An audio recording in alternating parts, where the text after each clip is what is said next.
Today I'm going to read the first chapter of Boneless Mercies by April Genevieve. I believe it's pronounced Chucholki, but I am not sure about the pronunciation. But this book is amazing. It's a fantasy based on Viking mythology and Viking legends. So if you are interested in Vikings, you might want to check this one out. So again, it's called Boneless Mercies, and this is the first chapter. They say dying makes you thirsty, so we always gave our marks one last drink. I reached for the flask of blackcurrant vitae I carried in my pocket and put it to her mouth. Here, I said, drink this, lamb. She took a long sip. I pulled the flask away and wiped a drop from her lips. They felt plump and warm under my fingers, like a red plum in August just picked from the tree. I called all our marks lamb, even the big ones with thick beards and hands the size of boulders. Even the mean ones with cold, shriveled hearts and dried blood under their fingernails. This lamb was neither. She was covered in black silk head to toe. This silk clung to her curves and moved lightly through the air as if woven from soft summer breezes.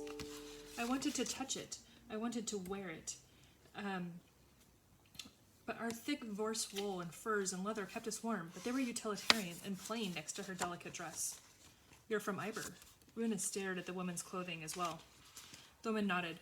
I grew up with soft white sand instead of snow. The sun shone bright and brazen, and women had fire in their blood. She'd hired us herself. She wanted to die. Her husband, children, all dead from sickness. How she ended up in a dark, sod-roofed house on the other side of the black spruce forest, I didn't know. The woman in silk was tall, taller than me, taller even than Runa. She had deep brown eyes and pointed ears like the Elvers in Vorse fairy tales. She took another sip of vitae when I offered it, and then slipped a gold coin in my hand. What's your name? She asked. Frey, I said. I didn't ask hers in return. She sighed and leaned against me, her soft arm against my hard shoulder. I pulled her black hair away from her cheek, gently, my knuckles across her skin. Her hair felt heavy on my palm, and it bore scents of the south, myrrh and frankincense. We will do it quick, lamb, I said, as promised. She looked up at me. Her smile was swift and kind and sad. I motioned to Ovi in the shadows near the cold hearth, and she came forward, taut but quiet, like a snowcat on the hunt. Juniper, our sea witch, began to pray in the corner by a pile of hides and an old loom. Trygve stood by my side, and Runa simply watched us from the doorway. Ovi handed me her knife. It was better made, sharper than mine. I took it, and I slit the woman's neck. A flash of sharp silver, and it was done. The woman kept her eyes on mine until the end, never looking at the knife. I caught her as she fell to the floor. Juniper finished her prayers and came over to us. She put her hand on the mark's chest, and her curls fell over the dying woman's cheeks. Juniper's hair was blonde, with a faint shimmer of pale, pearly sea green, the same as all the witches of the Marrows. We waited for the mark's breath to slow, and stop forever. I bet she was fierce when she was young. I closed each of her eyelids with a gentle push of my thumb. Fierce as the Iber sun. I wonder if she was banished here to the frigid north for some fierce, heroic deed. Runa looked at me, sharp. She said it was dangerous, this way I had of thinking about our marks after they died, imagining how they lived, dreaming how their lives had played out, the twists and turns they had taken.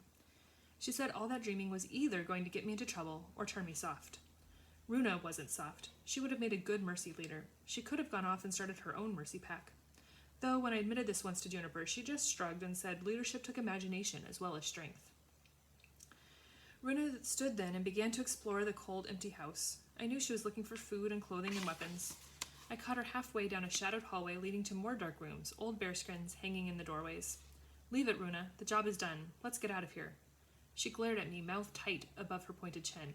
There might be something hidden. Treasures from the south, desert jewels we could all sell for gold enough passage to book aboard a ship. No! Ovi's deep voice echoed down the corridor. We will not steal. Leave her things alone, Runa. Trygve and Juniper stood silent behind Ovi, though Juniper fidgeted, at war with herself. Her thieving urge was strong. Siggy had told us time and time again that the gods were watching and that they would punish a mercy who took anything other than a coin from a mark. And yet, I cut a lock of the Iber woman's hair before we left. I slipped Ovi's dagger under her head, metal scraping the cold stone floor, and sliced.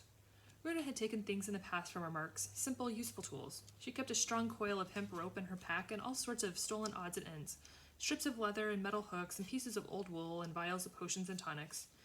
Runa usually did as she pleased, and I admired her for it. Afterward, we waded into a nearby stream to wash the blood from her hands. We tried not to get blood on our clothing. Whenever we met people on the road, their eyes flashed to our black cloaks, and then to the old red stains on our plain woolen tunics. It reminded them that one day their blood might be staining our clothing as well. People didn't like to think about this. The woman in silk hadn't wanted us to burn her. She'd asked us to leave her there in the forest with the worn front doors of her home left wide open. The wolves would come and take care of everything after nightfall. That's how they do it in Iber, Trigva said. I've read of it. Walking away and leaving the woman's body to be torn apart by beasts in the night took all my discipline, all my steel. I ached to set her body on fire and let her soul drift up to Valhalla while her flesh turned to ash. Or even to put her safe in the earth, 6 feet deep, as the Elsh did with their dead. How someone preferred to die said a lot about how they'd lived. The woman in black silk had wanted to die bloody, and if she'd wanted a wild death, who was I to take it from her? They called us the Mercies, or sometimes the Boneless Mercies. They said we were shadows, ghosts, and if you touched our skin, we dissolved into smoke. We made people uneasy, for we were women with weapons. And yet, the Mercies were needed. Men would not do our sad, dark work. I'd asked my mentor Siggy about our kind one solstice night, when the light lingered long in the sky. I asked when the death trade had begun and why. She said she didn't know. The bards didn't sing of it, and the sagas didn't tell of it, so the genesis of the Mercies was lost to time. Jarls rise and Jarls fall, she whispered, her dark eyes on the last orange streaks of light flickering across the horizon. The Boneless Mercies remain.